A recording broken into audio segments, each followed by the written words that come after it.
I've been starting recording just as soon as you get on because then we get bits for the cold open. Is the bit that we're fun and amazing and cool and funny? Yep.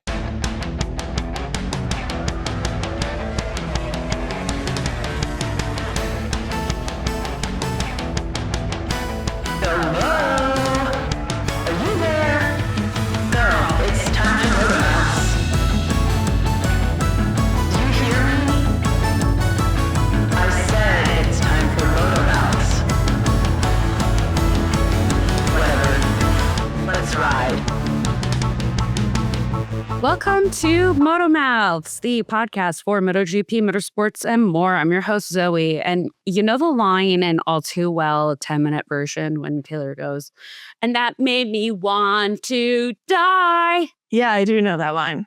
That's how I'm feeling today. Okay. Well, that's not good. Yeah, it was 65 degrees this morning on my commute into work. Do you know what it was on my way home from work?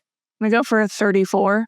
29. I was in just a leather jacket. Did you not look at the weather report? I didn't see that it was going to drop to a feels like of 29. I'm your other host, also named Zoe, and we got a foot of snow last night, so it is what it is. Should we talk about Jorge Martin for 2 minutes at the top of the pod every pod? Oh my God, yes. So, for whatever reason, Jorge Martin has announced that he is going to be at the last race of the season. Yeah, I mean, I think there is a reason. Well, yeah, to race. He wants to race. I think this is a stupid idea. I think it's a bad idea. I really honestly do. Like, he doesn't need to be there. He doesn't need to be there. Knowing his luck this season, it's not going to turn out well. Yeah. I think he just doesn't, listen, I think he just doesn't want to end the year having not raced at all in the back half. I get that. Unfortunately, I think it's a bad idea, and I think it's dumb and stupid, and I think he should not do that. He needs to recognize that he is cursed. Yeah, I don't think that's going to happen anytime soon. But look, I just don't want to say I told you so, Jorge. We've said I told you so, Jorge, like 17 times this season. If it's an 18th, it's going to be fine. He'll be okay.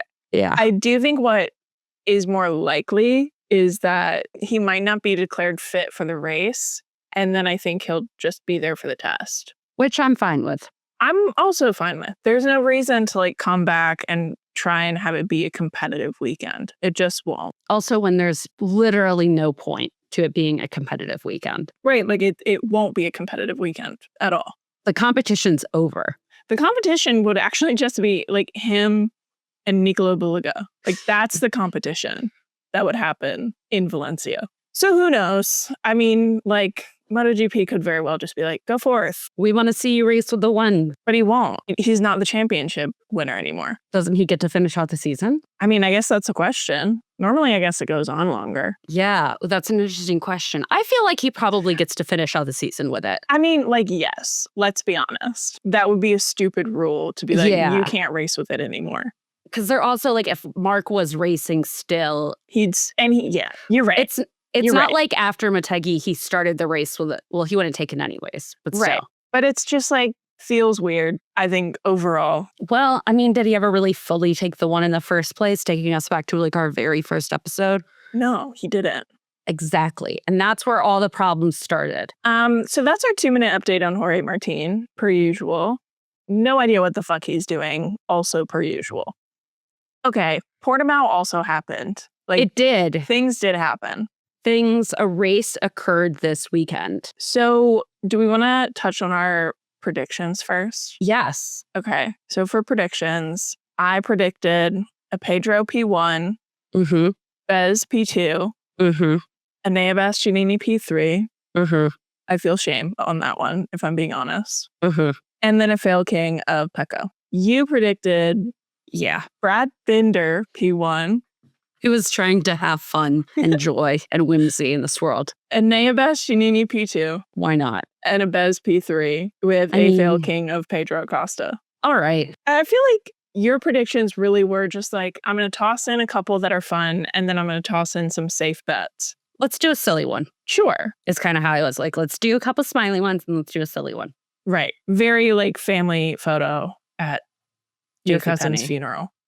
Your I meant to say cousin's wedding, but then you said JCPenney, and somehow funeral came out of my mouth. I don't know. So, like, I went to my Nana's funeral last year, and like funeral. Let's weirdly, do a silly one. No, weirdly, like weekend at Bernie's. Weirdly, I went to my Nana's funeral last year, and like I came home from that, and my friends were like, "How was it?" And I had to be like, "Good. Lit. I had a great time." Yeah. Funerals do tend to be kind of fun. Funerals are either like weirdly fun or really awful. Yeah. And I'd rather have the weirdly fun. Anyways, shout out to my cousin who together, he and I broke a church pew. So, what church? I don't know. Just like a church. Oh, Episcopal, Lutheran, Catholic. It was Episcopal. Okay. All right. It's not a real pew. Oh my God. For a Jewish person, you care far too much about the Protestant schism of the Neo-Catholic Church. I contain multitudes. You sure do. Just like the pre-race show this weekend in Portimao. Did you see any of this? I didn't. I turned it on because I was watching the F1 race live, and then I turned on this race to introduce my friend more into MotoGP. And I fast forwarded a little bit, and the pre-race show, because I guess they're in Portugal, was all about Christopher Columbus. Oh no! Oh no! And listen, I might be guessing on the Christopher Columbus part, but there was a man on a ship, and then there were like people dressed in the like slashed like bubble shirts, you know, that feel very like medieval of that era. Yeah. It was like a ship float, and then they had like cloth to simulate like water, and one of them straight up looked like a character from like the Avatar like Na'vi movies. Oh my God. So I was like very confused as to what was happening there. Well, so now we know Portugal's national reckoning with their participation in colonialism has or has not occurred. Yeah, like there's definitely a thesis that someone would be interested in to like analyze national propaganda via like sporting ceremonies. Mm-hmm. That there's something in that. You know who goes crazy stupid with that? The United States of America. North Korea. Yeah. And we're just going to leave that comparison there, I think. I think it's, yeah. Brad Binder was 5th, can I just say? It wasn't out there. Okay. You can just say that. It's not like he was last. Like Enea Bastianini? Yeah. So the podiums, I described these for the sprint and the GP this weekend, were like affectionately like a rinse and repeat. Yeah. It was the same 3 dudes. Hambot Bear. Hambot Bear. It was like, what is the off-brand version of Hambot Bear? Marmar Bag. Marmar Bag, you're so right. But no, that's like not off-brand. That's like the Hambot Bear of MotoGP. So what is like the off-brand Marmar Bag? Besmar Akko. Akko Besmar? Akko Besmar. Maraca Bez? Maraca Bez. Yeah. La cucaracha. La macaracha. Anyways, yeah, so it's a rinse, repeat, but in a slightly different order. Yeah, so Alex Marquez was P1 in the sprint, P2 in the GP. Apparently really likes this track. Go off. Bez was P3 in the sprint and then P1 in the GP, which, did you see the really fun stat floating around about whenever Bez wins a race? No, what? Whenever Bez wins a GP, Pecco crashes out. I love that. It's amazing. What a great stat. It's amazing. I think it's so fucking funny. That is very funny. This We're is gonna have a lot of fun with stats in this episode. I was just gonna say that. This is gonna be an episode full of statistics that are real and also true. Correct. And then just to close this out, Pedro was P2 in the sprint and P3 the GP. So yeah, I thought that was fun and interesting and goofy. All right. It really was like, I think Matt Oxley called it like, when the cat's away, the mice will play. And it's like, yeah, go off. Do your thing. Your goat is out of order at the moment. Yeah. Speaking of, sort of, Pecco was doing things. And then, you know, he wasn't doing things. Yeah. Pecco had the kind of weekend where he said crashing out of 4th is better than crashing out of last. And you know what? He's not wrong. Yeah, he's not wrong about that. He's wrong about so many things, but not that. Did you see there's like someone on Twitter took footage of him at the airport in Portugal, and he was like rolling his like carry-on luggage and just looked so sad. Hello, darkness, my old friend. It literally looks like that. I'll send you the link. He then, I thought this was really interesting commentary from Davide because, like, listen, we have beat this horse to death. We brought it back to life. We've beat it to death again. We've beat the horse while it's been dead. PETA is knocking down our doors for horse mistreatment. No, yes. They're at my door right now with a bucket full of blood. They're coming. It's catch up because they're like PETA. They wouldn't. Right, exactly. Though I wouldn't put it past them. They're pieces of shit. Right. So I don't really have anything new to say about the whole Ducati, whatever, Pecco situation. Whatever, yeah. But I do think it's really interesting that Davide straight up said, we've done everything we can to this bike to make it good for Pecco. Oh my God. Yeah. He is like a 18-year-old family chihuahua, blind and shaking and just like desperate to die. And yet the family is keeping him alive. Yeah. Yeah. And I don't even know who's who in that scenario. Exactly. Like they're all everyone. Yeah. Pecco then proceeded to also say, what did he say? I know what I can do and what the team can do. Unfortunately, we're missing something. I think the best bike is still Ducati in all aspects, reliability, rideability, aerodynamics.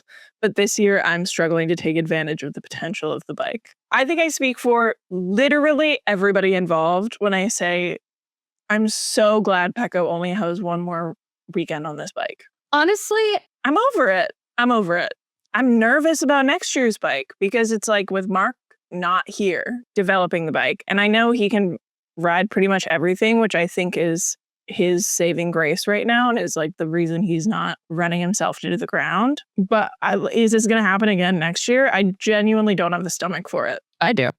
Okay, maybe I do. Is that supposed to be your stomach growling for it? No, it's me going nom nom nom nom nom. Oh, okay. Still worse. That's kind of it. Like, I feel like Portugal is Portugal. Frankie crashed out, looked kind of stupid doing it. There were a bunch of retirements that were like kind of dumb. I just think everybody wants to go home. It's the last week of school and everybody's just over it. And like, there's always one teacher that's going to make you take a test in the last week of school when everyone else is showing movies. Right. And commentary kept going on and on and on during the race this weekend about how this is like the first time ever MotoGP has had a 21st round. And it's like, that's not a good thing. Nobody wants to be here. We're all tired. It's nap time. No, it's nap time. And then we're going to puke and rally. And then we're going to go to the club. Like, that's where we are in this scenario. And the puke and rally is testing. You and I have very different opinions on what succeeds nap time. Okay, well, what succeeds nap time for me is bedtime. Okay. Yeah, I mean, like, I don't know why I'm lying and pretending I'm actually puking and rallying in my big age of 28. I only went, like, bottomless brunch drinking once. Once? Well, here's the results of it. I drank so many mimosas, I sat down and I said, I want to get shit-faced. And I did. No, and at bottomless brunch, that will happen very quickly. And it was my first experience, like, really doing bottomless brunch. And I got back to my dorm because I was still at school. And I threw up so hard that I burst all the capillaries around my eyes and down my neck.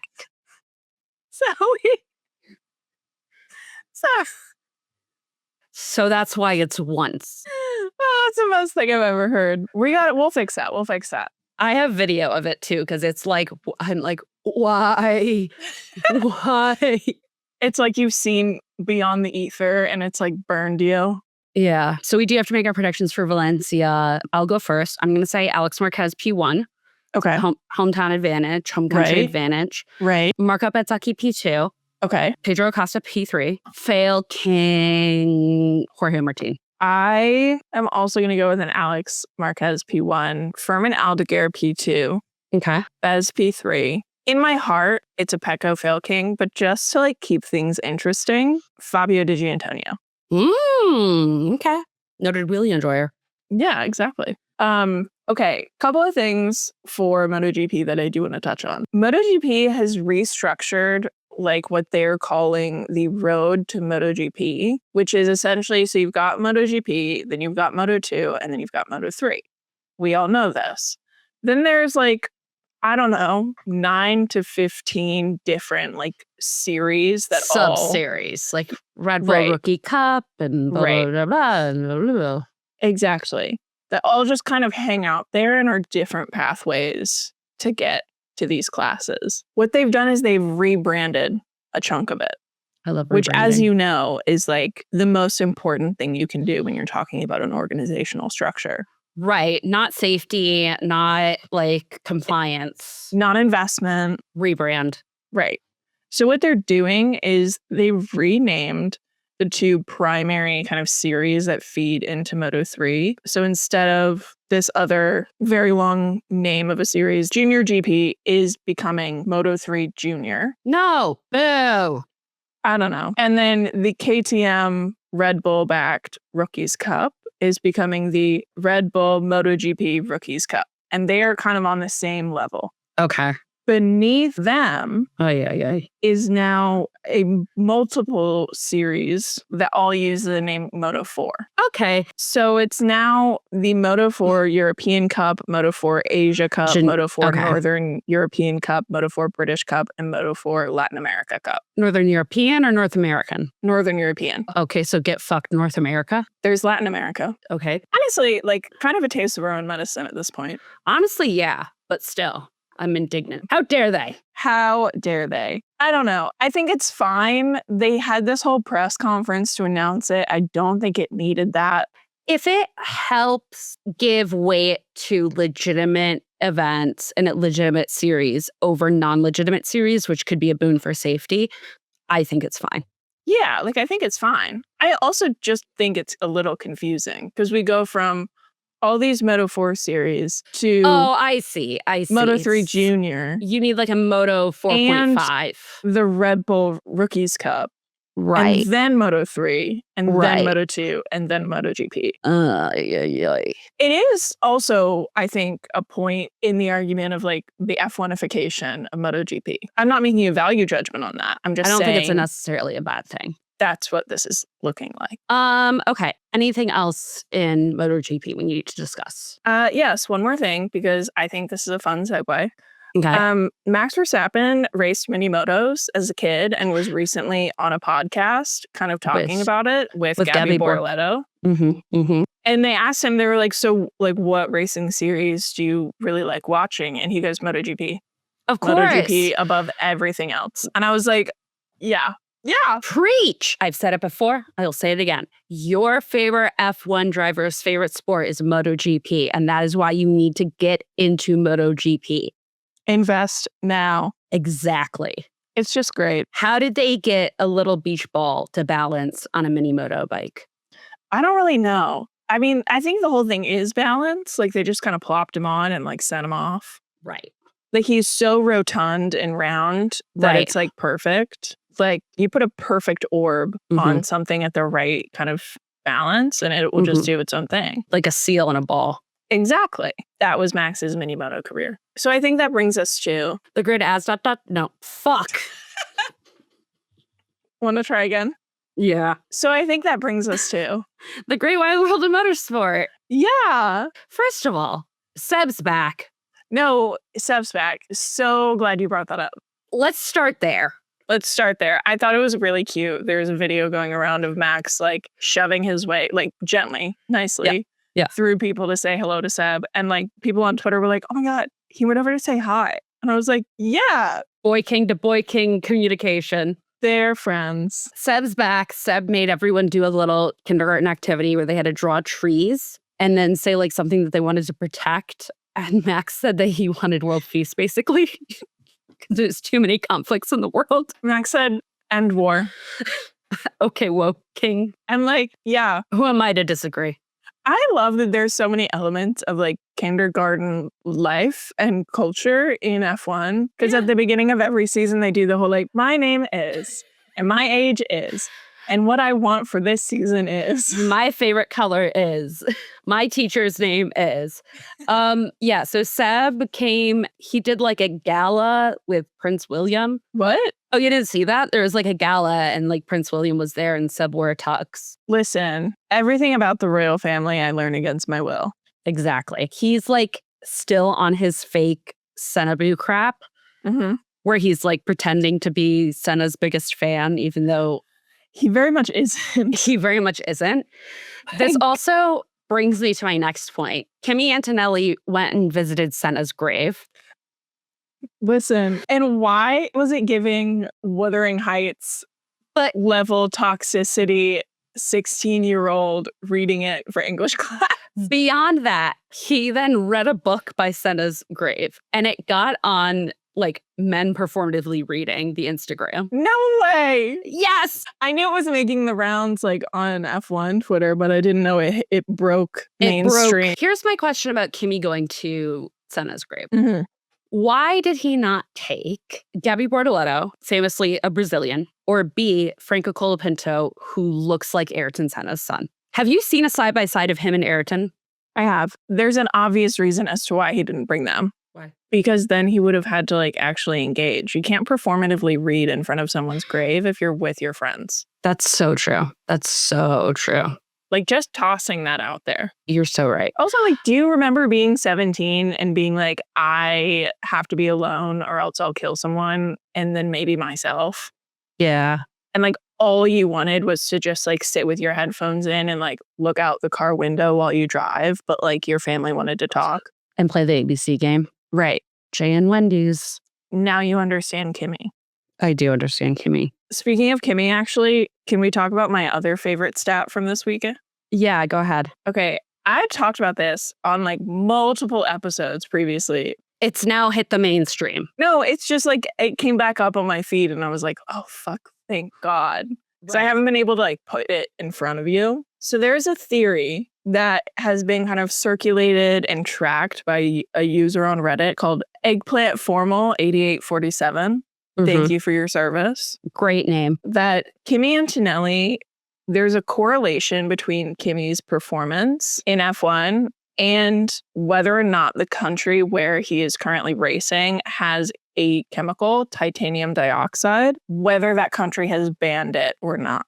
Now, where does titanium dioxide appear? It's, I think, just like a colorant. Like, it's not even anything toxic.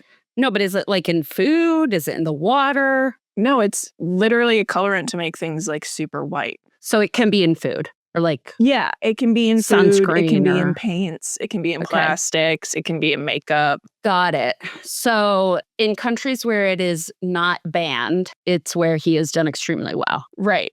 Where it's permitted as an additive, yeah, overwhelmingly he does well. Look at that color.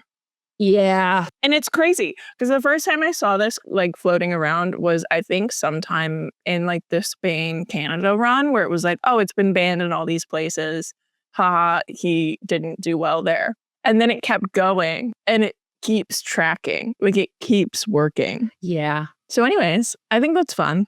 What is it in him that gives him this boost versus the others? Why is he so susceptible to titanium dioxide?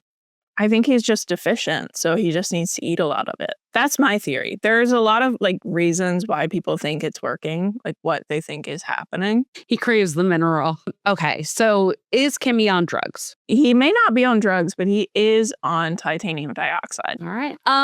So shall we get into the whole actual weekend? Yeah, we should. Should we look at our predictions to start? Yes. I said Max P1, kill me. Lewis P2, sad exclamation point. Gabby Bortoleto P3, also no. Holy and then shit. Fail Lando Norris. Holy shit. And then you said Max P1, Charles P2, Lando P3, and a Lewis Hamilton fail king, which nailed that. Yeah. So I think we need to start with the most incredible statistic of all time. Which is? This weekend was the first time that Max Verstappen has ever been knocked out in Q1 on pace. Yeah. That is an astounding statistic. Yeah. That is just frankly impossible. Baffling to try and comprehend that level of talent. Yeah. Like, what? Is right. he human? No. That's bananas. And how many restarts has he had? Like close to 200 and... I think he's got to be. He's over 200 now. Yeah. Let's see. 230. Yeah. So we'll hit 250 next year. That's crazy. That's crazy. He's insane. Like, he's really insane. And I think Brazil does this, where it's like Brazil is a race that happens, and largely we don't really care about the final result. Like, Brazil just kind of does a thing, and you're like, Brazil is the race. Brazil, and you get what you get, and you don't throw a fit. Right. It's Brazil, it's Melbourne, Montreal. I think those are the three baddies. Yeah, like 3 bad bitches of F1. Yeah. I think you could throw Monza in there. You could, but it's also like... Monza like periodically slays. Yeah, like once every like 20, like the quarter quell. Like once every 25 years, Monza will do some wacky shit. But in terms of chaos, like the Chaos Sisters... It's the 3 of them. It's Montreal, Melbourne, and Brazil. Yeah. Yeah. There's something just iconic about the 3 of them. And Brazil did it again. Really, really stepped it up. Am I happy about, like, you know, the results of the title fight this weekend? No. Am I happy about the top of the podium this weekend? Also no. Am I pleased as punch to have yet another generational, inspiring, never been done before, absolutely incredible showing for Max Verstappen? Yeah. Yeah, masterclass. People always say, like, so much fun being alive, like, while the Beatles were Beatling. That's how I feel about Max Verstappen. Yeah. Like, I genuinely feel so lucky. And this is going to be the one time I knock on him for this episode, because I don't want to get into it. It's so fucking annoying. It is so apparent, the skill difference. Yeah, like the differential between Max and Lando. What's so crazy about that, and I'm actually really glad you brought this up, is Max is the thing everyone is talking about. We knew this. Mm-hmm. The second the race ended, the second he hit P9, I think even, you're like, this is... he hit P15. Like, exactly. You knew that he was going to be the story of the weekend. And I think it's so interesting, like, when you look at all the coverage, when you look at all of Lando's comments, none of it is ecstatic. None of it is, like, joyful. Continuously vile. His attitude on the podium, once again, disgusting and disrespectful. Totally agree. But I also mean, like, he couldn't... His vibe was weird in the sense that, like... I think he knows he's being shown up. Well, he does know it. And he said it, where he was like, Max was faster than us. Like, we, you know, this win is great, but, like, we have to go back and figure out what happened. Because if Max had qualified well, he would have won. And I'm like, unfortunately for me, I don't love the standings right now, but, like, you are leading the championship by a healthy margin right now. What do you mean you're pissed? And the thing, too, that I find so interesting is that Lando has 0 drives like this in his entire career. No, it's like when he had a dominant weekend this weekend, I will say that, none of it was exciting. None of it was anywhere near the level of skill. None of it was interesting. And Max has now had a lot of these. Like, this was just, everyone was like, this has never been done before, except last year it was done. Yeah. Max said it too, I think, at the beginning of the weekend, where he was like, you know, I can end this year knowing that no one on the grid right now could do what I'm doing right now. Absolutely not. And he said that. No one said that to him. And he was like, yeah, he said that. And he's right. And he's right. And he should say it. No one on the grid put in his position with a car with such a narrow window of success and potential, and a teammate with such an incapability of supporting him, in a team that has gone through so much this year of being kind of like put out to pasture in a way. Yeah. Like, no one could maximize in the way that he does. Right. Capitalize. MAX. He's him. He's literally him. So I do want to say this. I'm not a conspiracy theorist. But you know how when people say, I'm not superstitious, I'm just a little stitious? Right. I'm a little spirist regarding how Lando has gotten to this point in the season. I really want to see what happens in Qatar, because Qatar is a racetrack that Oscar's very good at. Right. If Oscar does not do well in Qatar, I think that McLaren is somehow sabotaging him. Okay, I'm glad we're talking about this. I did want to talk about it. I think there's an aspect of this that I don't disagree with, and there's an aspect of it that I do disagree with. I don't think anything that's happening right now is like conspiracy level sabotage. What I think is happening right now is McLaren has picked a number one driver, refuses to admit it, refuses to communicate that outwardly, refuses to actually say anything about it. I think that's what's going on. The other thing that's going on is it's a grip issue. So I was looking into this because I was like, what the fuck is going on with Oscar? He typically doesn't have a great like season finish, but like something's going on, right? What is happening in Brazil, and I'm interested to see what ends up happening in Las Vegas to see whether or not this is proven. What happened in Brazil is that essentially they didn't have any grip. So it's a weird track. There's a lot of bumps. Because of the bumps, you have to like raise the level of like the car in general, which means you lose a lot of the downforce that you're able to kind of generate, and the car doesn't sit quite as low. So you don't have as much grip. On top of the fact that Brazil, rainy all the time, always washing away the rubber that you leave behind at the end of sessions. The way that the McLaren car needed to be adjusted for Brazil, like I said, lifting it up a little bit more, and the combination of low grip requires driving it in a way that is very different than it's been driven pretty much the rest of the season. That is what people who are in the know are pointing to as Oscar's issue. It's what Oscar is saying Oscar's issue is. My point there is like Las Vegas, we never know what's going to happen, but it's typically always really cold. Cold means no grip. I don't know if it's going to be the same kind of no grip that's going to require like a shift in the way you manage the car. I don't know. So I'm interested to see what happens there. I think Lando's liked Vegas before. I don't remember how he did last year. I remember the first year he crashed out pretty bad. I think Lando's liked it. Max is like super ambivalent until he wins it. He loves it when he wins it, and before it, he hates it. Right. He wins it, and he's like, Viva Las Vegas. It's like pop off, King. I think there's a chance the Red Bull like does really well in that kind of situation. All of this to say, I think there are reasons Oscar had a really shit weekend, but I also think McLaren is invested more in Lando's title fight than they are telling us. I do think, however, that there is a subtle bias, like an inherent bias that is going Lando's way on an institutional level. I think that Oscar is having to work harder for things that are being handed to Lando in a way that Lando does not earn. Well, that's my point.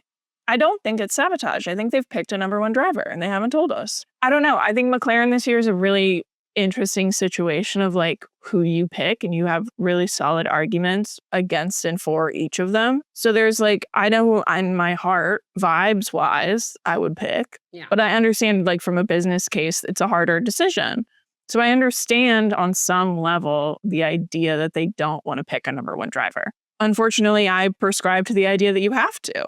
I agree. And I don't think there's something inherently wrong with picking one. Like if McLaren came out and was like, we are supporting Lando. He has spent his entire career with us. We are supporting him, and we are like welcoming and inviting Oscar into this fight, and we'll support him as far as like he needs. But like Lando was our number one driver. They would have solved this 3 years ago if they'd come out and said it. Yeah, I think it's the double standard and the hypocrisy, because they're not saying it, right? They're not saying that. Right. The thing that pisses me off is that, like, yes, that they've chosen Lando. They've chosen Lando all season long. We've seen it, but it's the lip service. Sucks. And I hope Lando dies. Okay. Anyways, let's talk about the tiny cars. I thought the tiny cars were very cute. I thought it was a direct rip of the Lego activation. Oh, yeah. But I thought it was really cute and I loved it. I especially love that there is a safety car version. Did you see Alex and Carlos racing? Yes. The issue here, and I want to dive into this because it was some of the most interesting racing we saw this weekend to be outside of Max. I thought the rest of Sunday was actually kind of interesting. There was a lot happening. It was fine. This was good racing. The issue is that Carlos took the outside line when he should have cut the inside alongside Alex. I think he would have gotten a leg up there, but unfortunately he went wide. And that's why he didn't make it to the seat in time. Ultimately, Carlos never should have had the seat in the first place, even if he would have made it in time. There was notable holding on the field. Yeah, that's true. There was like some pretty egregious interference. Yeah. Flag on the play, if you will. And Alex got a head start because he noticed it first. I don't have a problem with that. Head on a swivel. I don't have a problem with that either. Keep your head up. Yeah. Oh, actually, speaking of like coming out on the outside, I will say the overtake on George for P3. Sexy. Most beautiful thing I've seen in a long time. Tasty, delicious, beautiful. Yeah. Yeah. Second most beautiful thing I've seen in a long time. Kimmy running up after the race ended directly to Max to give him a big hug. It was very cute. It was very, very cute. It was so cute. I am charmed. It really got me where I live. Do we need to talk about Ferrari disaster class? Yes, we do. We absolutely do. So the thing is that we say nobody can serve like Max on the grid. Lewis could. He just has a terminal case of the Forza Ferrari-itis. It's catching, and he got it from Charles. And Seb, probably. Yes, absolutely. Somehow, Max seems to be immune. Thank God. I think it's because he doesn't believe in the myth of Ferrari. I don't know what I would do. I genuinely don't know what I would do if Max was in a Ferrari. We can't think about that for too long. Question. Can only one Ferrari entity succeed at one time? And is that why Antonio Giovinazzi and Ferrari and WEC has been so successful? They're sapping the powers from... I guess it's a good question. Have we looked at the timeline? I think it tracks. Because listen, they came back in, 3 years ago to WEC. And since then have dominated. Yeah, because they won on their debut, right? Right. At Le Mans. I do want to talk about Antonio Giovinazzi because he was screwed over by Ferrari and now he's like the winningest driver of the past 2 years. And he just had a baby. And I think that's what Ferrari deserves. Honestly, yeah. That's why his hair is so big. It's full of secrets. Full of secrets and magic. Yeah. He's so handsome. I don't know. Like, I think Ferrari is broken as an institution in a way that is like incredibly hard for them to reckon with. Yeah. I think it's really interesting. Like if you look at Honda over the last 5 years in MotoGP, like you see something kind of similar. Yeah. Not in the sense of like the mythos of Ferrari, but you see something really similar of like huge brand, almost synonymous with the sport. Yeah. Really has like the highest highs and like the most amount of like cultural relevance, and then has just been kind of awful. And Honda has dug deep and has started to like actually work themselves out of this. And I think Ferrari has never sat down and been like, all right, we're ass. What do we need to fix? Yeah, I think they need to be torn apart. Like, I think their ego needs to be destroyed. And in this way, I understand on a fraction of a level why there are rumblings that they're interested in Christian Horner. Yeah, they need to experience ego death. I hate the man. And I think he's done horrible things, horrible, awful things to people, women, in addition to like somehow running Red Bull into the ground after building it up and to be one of the most successful teams in F1 history. I think that is very attractive to Ferrari right now. Yeah, but I'm going to be so honest. I see why somebody would say that, but actually looking at Red Bull... I'm not saying it's true. I'm saying that I think this is what Ferrari is interested in. I agree. And I think John Elkann is like a soulless billionaire. I think he's a psychopath, and I think he would go for it if someone made that argument. I think the question is, I just can't wrap my head around how did it get this bad so quick after last year where they were doing reasonably well. Oh, it got worse today. Speaking of John Elkann. Oh, God. You know what it is? It's that an Italian isn't running it. No, that's a good point. John Elkann said, if we look at the Formula One championship, we can say on one hand, we have our mechanics who are basically winning the championship with their performance and everything that has been done on the pit stops. Sure, they're consistently really great. Fine. If we look at our engineers, there's no doubt the car has improved.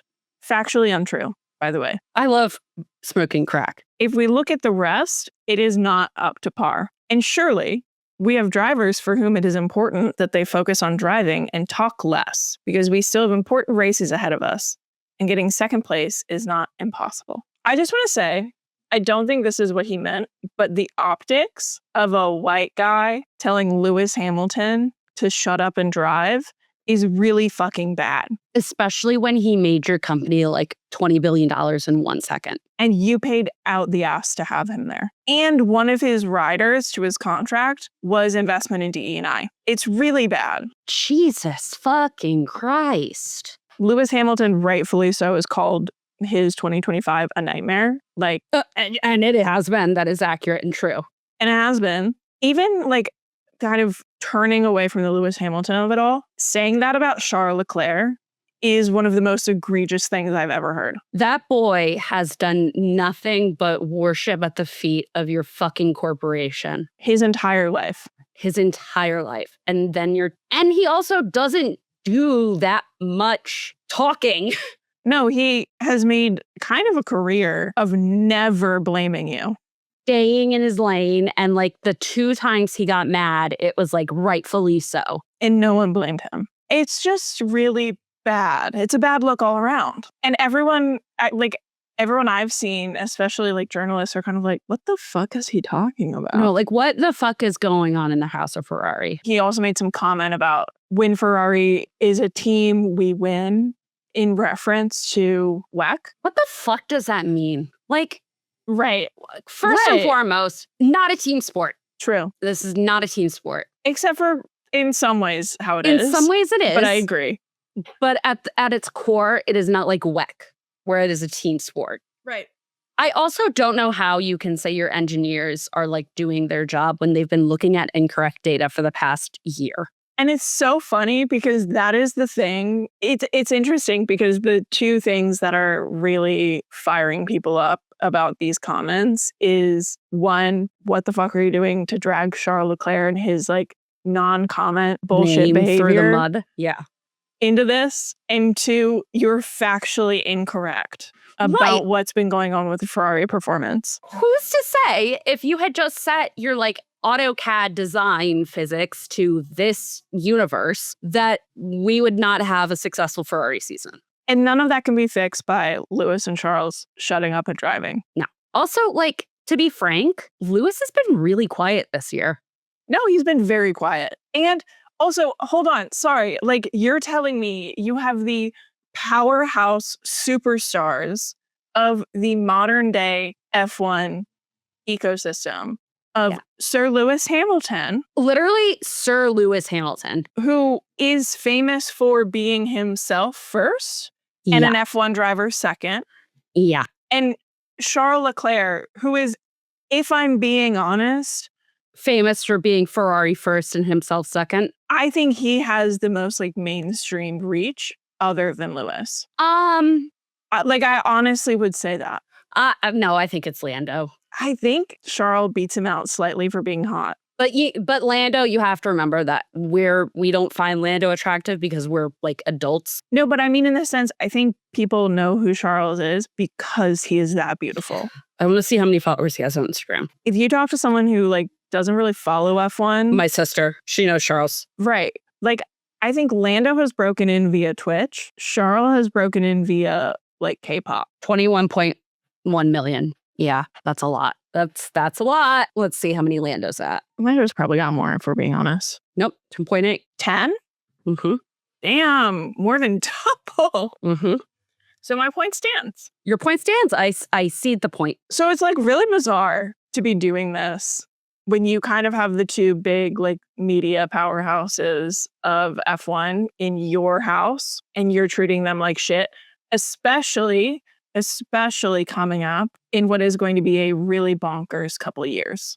Yeah. Because something else Charles has kind of like vaguely commented on is that he's not confident in Ferrari and the new regs. And things could change. Things could change very quickly. Yeah. All right. So that brings us to the grid as ...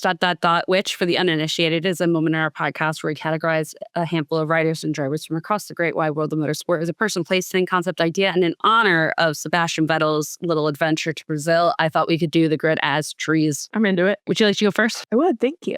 So I think Alex Marquez is a cypress tree. Okay. Because he's like tall and skinny and kind of like bendy and flexible and adaptable, but a little off-putting, you know? Yeah. Famously, the Van Gogh scary trees. Yeah, true. I think Luca Marini is an Aspen because he is tall and unsettling in a different way. Like, he's got those eyes, you know? He does got those eyes. Like, he's a true winter. Are you a winter?